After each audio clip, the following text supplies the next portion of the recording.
আলহামদুলিল্লাহ, আমাদের কাছে প্রশ্ন এসেছে যে সাহেবুল মাল যিনি এবং যার উপর হজ করা আবশ্যক, তো একবার আবশ্যক এটা ঠিক আছে। আমাদের অনেক সম্পদশালী ব্যক্তি বারবার হজে গিয়ে থাকেন, এক্ষেত্রে অসুবিধা আছে কিনা বা এটা সম্পদের অপচয় কিনা।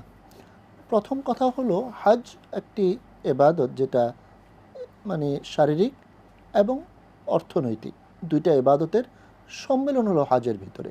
তো যেমনিভাবে আমরা হজ যার উপর একবার ফরজ হয়েছে তিনি করেছেন, কারো উপর যদি সামর্থ্য থাকে তিনি বারবারও করতে পারেন, এর কোনো অসুবিধার কিছু নাই।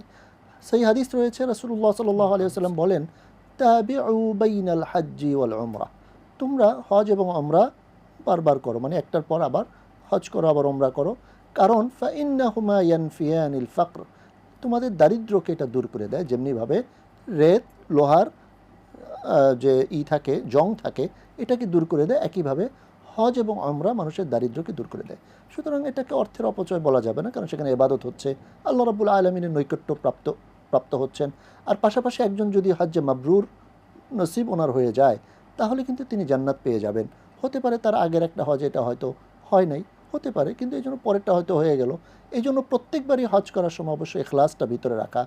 এবং নবী আলাইহিস সালাম যেহেতু নিষেধ করেছেন, কোরআনেও এটা নিষেধ আছে, কোনো ধরনের পাপাচারিতা, ঝগড়া, ফাসাদ এগুলোর ভিতরে লিপ্ত হবে না।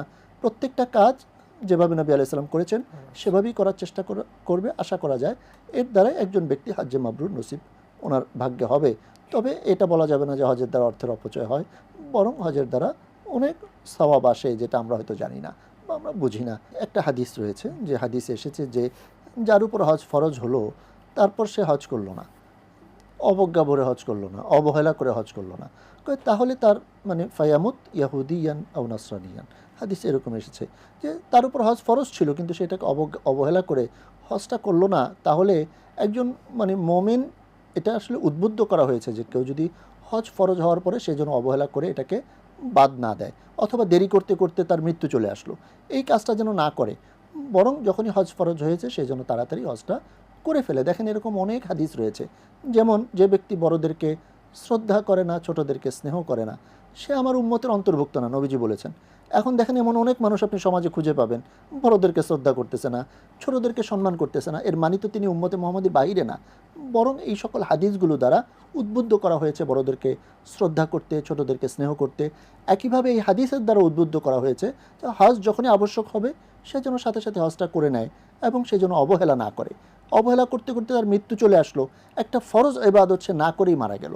আবার হতে পারে যে তার ওয়ারিস যারা, তারা হয়তো কখনোই তার পক্ষ থেকে বদলি হজটা করালেন না, তাহলে কিন্তু তিনি কিয়ামত পর্যন্ত একটা ফরজ ইবাদত না করার গুনাহগার থাকবেন এবং এটার জন্য তিনি শাস্তির সম্মুখীন হবেন। আল্লাহ তাআলা আমাদেরকে বোঝার তৌফিক দান করেন।